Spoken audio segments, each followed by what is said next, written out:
You're losing it. That's what it is. How many times have I told you there's a world out there just waiting to be discovered? And they are not draining our mental energies. That's laughable. Oh, the great Wendell speaks. In fact, I'm counting on that. Killing. Shoot the bomb, Wendy. Don't drop it.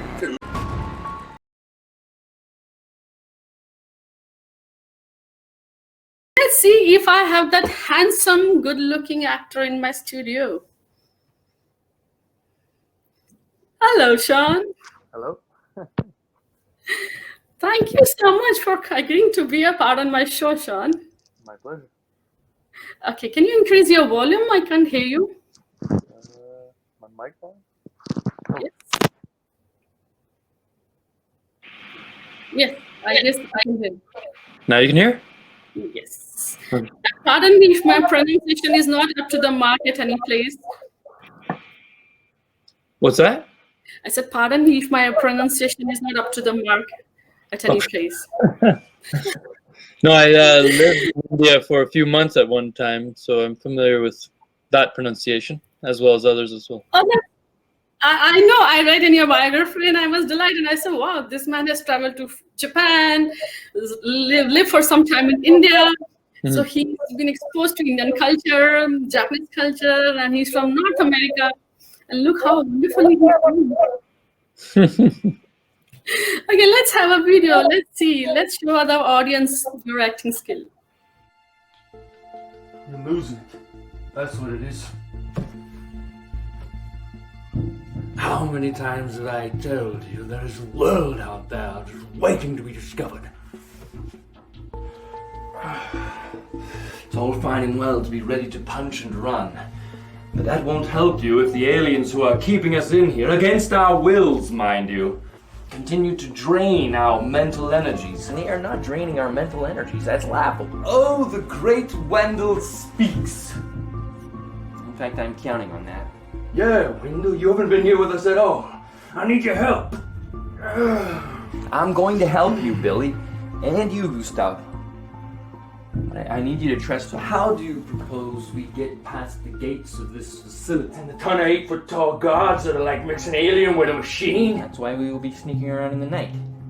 Going out that window. That's the courtyard, where most of the beasts are anyways. Exactly. They will never expect us to try to make our way out. Wonderful. I wish my production team had picked something with more music and with more action. You were such a dynamic personality, good-looking one. Okay, what was there that at the age of 11 and 12 you got so attracted and fascinated with this film industry and decided to join? It's a very tender age to do that. What? Oh, well, I mean, I guess at the very base of it, you could say there was a Michael Caine biography. Mm-hmm. My dad and I watched, and we decided to call the local community theater. Mm-hmm. And somewhat miraculously, the woman showed up at our door like within 45 minutes. Mm-hmm. And she had all the papers and that. And I'd understood that there was like a 45-person waiting list to get into the youth group. But somehow I got right in immediately and was in the next play, and then I mean, well, and even before that, I was making little films with my friends and stuff, and so it's been an interest from the beginning for sure. Even dancing to Michael Jackson in my diapers. Very well said. I'm loving it. Okay, you have a lot of upcoming feature films, and there's one which kind of attracted my eyeballs. That's Flames of Fury. That's the intense and dramatic life of a woman who was torn between her past as a sex slave in Iran and her future with a man. That's you. Can you talk a little bit about that? It's kind of a really interesting to me. Yeah, no, it is really interesting. And it's funny too, because that one and one other feature film that I produced in like end of 2018 before I went to Japan would have come out, would they be aiming to come out in 2020, but both have been sort of feeling out the waters in terms of festivals and stuff because 2020 has been the year that it had been. And they're both fairly intense subject matter. So the one you mentioned is about, yes, this woman who had originally, I suppose, immigrated at a bit of an advanced age, not older, but not teenager, like maybe 20s, from Iran, after having been a sex slave basically in Iran from the very young age. So, and they actually went, and some connections with the director and lead actress and writer and producer. She had some connections in Iran, in Tehran, and so there's footage literally freshly shot in Iran, as well as footage obviously in Canada, so intercut. And I have a question here. Yeah. Is this a subject that you picked up, or is this on a real story on somebody alive? Very good question. And I think it's probably, as all fiction is, a mix. Okay. Like, I think it's most definitely got some, I mean, 100% that it has some truth at the base of it. And the woman who wrote it and directed it and everything, I don't think necessarily that she went through some of the things that happened in it. I really hope we didn't talk to that degree. It's extremely personal things. But she does talk about it with a great, I think, authority and awareness. And so I know that there's a lot of truth to the base of it. Maybe she got in touch with somebody who already went through this, because this kind of a hard subject to put with entire emotions, all that kind of effect of screen, it's not very easy. No, it's true. And I, being a woman myself, if I imagine, like, when ISIS was on peak and every other day we were seeing those brutal videos or footages on TV, it was quite, frightening and disturbing. And if somebody who has really gone through that kind of a situation, it's very hard if they come and talk to you and then you have it on the screen. So that's where it caught my attention. I said, I have to ask this guy, what was his experience and how is he taking this movie? well, yeah, I was going to say, I mean, to your point, it's important to have some basis of experience to then go and talk about these things. Yes. Right? It's almost a disrespect to people who have gone through it to talk about it without having gone through it. Luckily, my character wasn't that kind of dynamic, the same exact kind of dynamic. I was younger than what they had originally been thinking for the character, so that entered a new dynamic. Though the film had a whole arc in terms of the production. We did a live script read first that we rehearsed quite a bit, and I was almost not filling in. I was playing the role in the script read, but I was younger than than the character should have been. But it went really well, and they decided to keep me on. So we even tweaked the script, and we also received a bunch of comments from the audience and stuff like that. So we were able to tweak and develop the script, and even passed the script through a few different festivals. So it was extremely interesting for me to see the whole process. And actually, after this show today, I'm going to be doing a Zoom script read with the woman who produced that film. And I'm directing a short film with her as well in the coming little while. So yeah, there's a number of projects on the go as well. But also my character is a little bit like Bruce Wayne. You know who Bruce Wayne is? Yeah. Who? Come again? Okay, I heard Bruce Will. Sorry. Yeah, Bruce Wayne. Do you know who Bruce Wayne is? No. Maybe by Batman. He's Batman. Oh, okay. That's a good-looking one. Yeah, and he's a rich guy, and he's got a bit of a dark past. My characters often are sort of, nice looking on the outside and maybe even rich, but they have some sort of something behind them, whether it be a darkness or whether it be another kind of secret, sort of like Batman. Yeah. So this character fits, I think, quite right in that. He's this rich character, but he's lost his mom. And my mom was extremely important for me, and so it's not that hard for me to imagine, what it would feel like to lose someone that close. I have my very best friend also who lost his mom, and she was like a mom to me. And moms are so critical and so important. Yes. So that was able to bring me into the moment. And we had this scene where my mom's in it, and the woman who played my mom even like continues. She just had that one scene, but she continues to write me from time to time, thinking about my son, kind of thing. Like we just like zoned so much in that one scene. That's such a wonderful feeling. Yeah, no, it was lovely. It's obviously lovely to have people out there who care about your progress and touch base from time to time. So yeah, I'll stop there. There's another one which caught my attention was that Thirsty, the quirky and super fun story of two awesome girls getting through some tough moments. What is your role into that? What do you The do? name of it? Thirsty. Oh, wait, Thirsty? Oh, wait, yeah. 30? It's written on your webpage, Thirsty.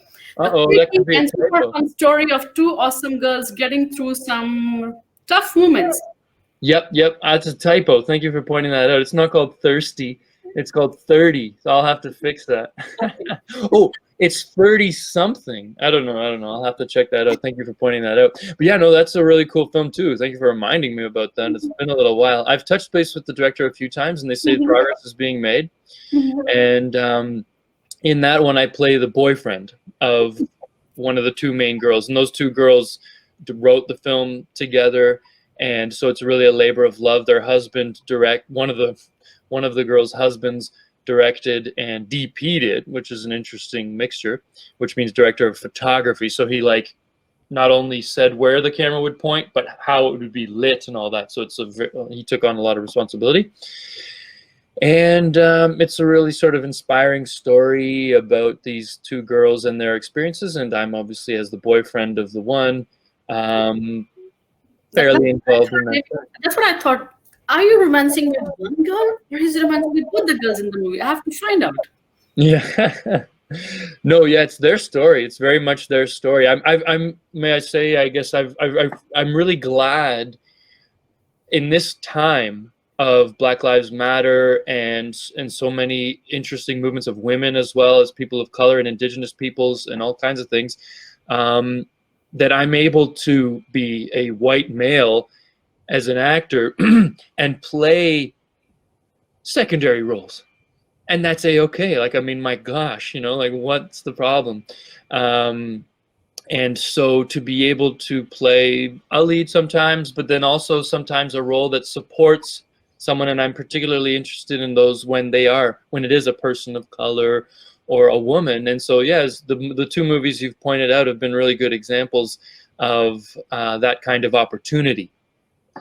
And I'm really glad for that. Wish you very, very best of all the ventures that you're doing. And I'm actually looking forward for these two movies because they caught my attention. I said, oh, this is something interesting that this guy is doing. I have to see this. Okay, what's with your venture in Japan? What are you doing in Japan? Japan is all over, although I was somewhat up finally as the COVID. I mean, I find people are calling it the COVID. It's become the COVID. Like the name of it has evolved, obviously in myriad ways. But since, when COVID was happening, I considered the possibility of going back to Japan to do what I had done. But that's not possible anymore. Basically, and actually it's sort of confidential. I'm not really allowed to say what I was because I was a performer at Universal Studios theme park. Wow. And one of my big lines was, "I'll be back." And that's all I'll say, I think. That's the only clue I'll give. But I also was a robot underneath the skin. That's it. That's all I'll give as clues. You're giving me enough. You're giving my audience enough. Yes, I did that for a year. That was a year contract. It was an exceptional experience, and I learned Japanese and everything. And as I say, I was considering the possibility of going back, but it's all over. It's closed. The show that I was in is closed. Universal is having obviously some issues, as everything is with COVID. If they're open at all, they're allowed like 50% of the people that usually come in, which obviously is a significant loss in income in that. Yeah.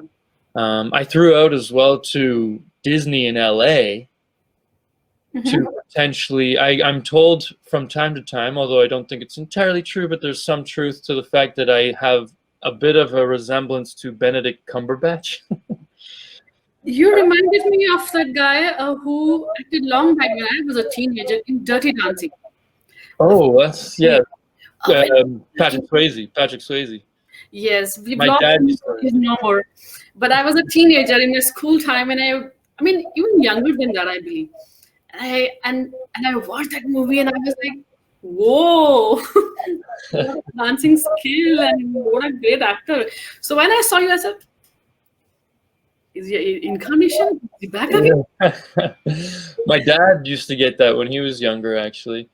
So yeah, no, that's true. Not Great. entirely untrue. But I threw out to play potentially Doctor Strange at the Disney theme park. But Okay. but it's true that I think it's more interesting as an actor to play your own characters, right? To create new characters as opposed to playing characters that have already existed and that people are very familiar with. So that's why I would love to go to Disney in LA. I love Disney as such. I just got Disney Plus last night. It's Ah, awesome. okay. I So couldn't- if given a choice, where would you love to go? Japan, India, Disney, LA? Where? Well, I'll say that I'm very, very, very glad to have been in places, a little all over. And I'd like to continue going to different places. Very diplomatic. LA, I think, is the best place. I don't know. But all the places are flipping amazing. The Earth is an amazing place. It's fascinating. And when someone says, "Oh, I don't like Paris. I had a horrible time in Paris," I'm like, yeah, okay, you might have had a horrible time, but it's still a fascinating place, and you could have had an Yeah. incredible time. It could have happened that way too. So I can't even say it's good or bad. I have to say, Fascinating. you're a wonderful actor and a very good diplomatic person as well. What a diplomatic answer you gave. You love all the places you want to go. And my question was very straight. What place would you choose? You combine all the places in that question. Well, I hope that other people also get the opportunity to go elsewhere and see the world and exchange with each other. And it's so amazing when you see people who are from countries that you wouldn't necessarily expect to have traveled. We expect Germans and Australians and not British and American people don't necessarily travel, but they do. Yes. But to see someone from Africa who is going on a trip, or to see someone from Asia or from India who's going on a trip, I'd like to see more of that. I think we need to see more and more of that, and more exchanges on more and more equal bases, which sort of interacts with your previous Brexit conversation just a little bit. But we need to go in the direction of more and more sharing. Cultural exchange is very important, and that's what even I tell my daughters as well. Yeah, Bollywood, Nollywood, all these Yeah. different cinemas too. I'd love to participate in those, and have to some degree. Wonderful. One last question. How did you celebrate your holidays? Well, along with everyone, I wasn't like these ministers in Ontario, and there's a few ministers I think around the world who've not respected their own rules. I did not do that. They were joined as well. Yeah. Well, but we did everything. We did all the different Zoom experiences you can do, such as, we had a very intimate, teary-eyed, immediate family Christmas. There was tears because we couldn't have everyone around. My mom was literally in tears, and it sort of brought tears in my eyes. But we did a Zoom call with extended family. We went and did a little quick porch visit where we went for a walk with my grandfather. We did a visit through the window at my senior's residence where my grandmother lives and grandfather. So we did all the little sort of check boxes of a 2020 Zoom window visit, porch visit, family Christmas. That's very nice. So you had a very safe and a cheerful Christmas and New Year's holiday. That is very, very nice. And I hope everybody follows this. Mm-hmm. We all have to eventually take care of ourselves, our neighbors, our family members, each and everyone around us. Yes, absolutely. And I was talking to actually our minister. I'm getting involved somewhat with the Liberal Party in my local area, federally though. And I was talking to the minister, and my question for him was, with this vaccine, one, has it been tested on elderly people and vulnerable people so that it doesn't impact them negatively when they're given it first? But two, are we getting ready already? And this was before it even came out, to share it with the world and to make sure that vulnerable populations around the world and countries that aren't going to necessarily be able to secure an immediate access to it also get access. So I think that's an important role that Canada can play in the world, to ensure that vaccine is shared with the world.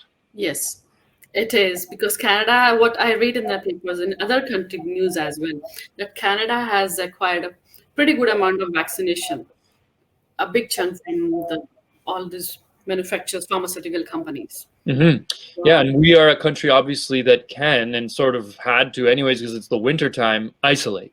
Yes. But there are countries like India, for example, that has a much harder time isolating, and obviously much greater population and everything. So, we need solidarity among the countries. COVID was an opportunity to bring people together. It didn't always do that. Yeah. Sometimes it even tore us apart. Yes, it But did. it can't do that in the end. It can't end like that. In the end, we all have to be strong and face it together. Together, apart, Yes. So that was Sean with us. It was wonderful chatting with you, Sean. I wish you all the very best for all your future endeavors, and I hope to see you in the coming time. Yes, thank you very much for inviting me and involving me in your amazing shows. It was really interesting. Thank you very much. Thank you very much. Do leave a comment when you see this later on. Thank you. Bye-bye. Have a wonderful day. Have a lovely day yourself. Okay, that was Sean, a very good-looking, talented actor from North America.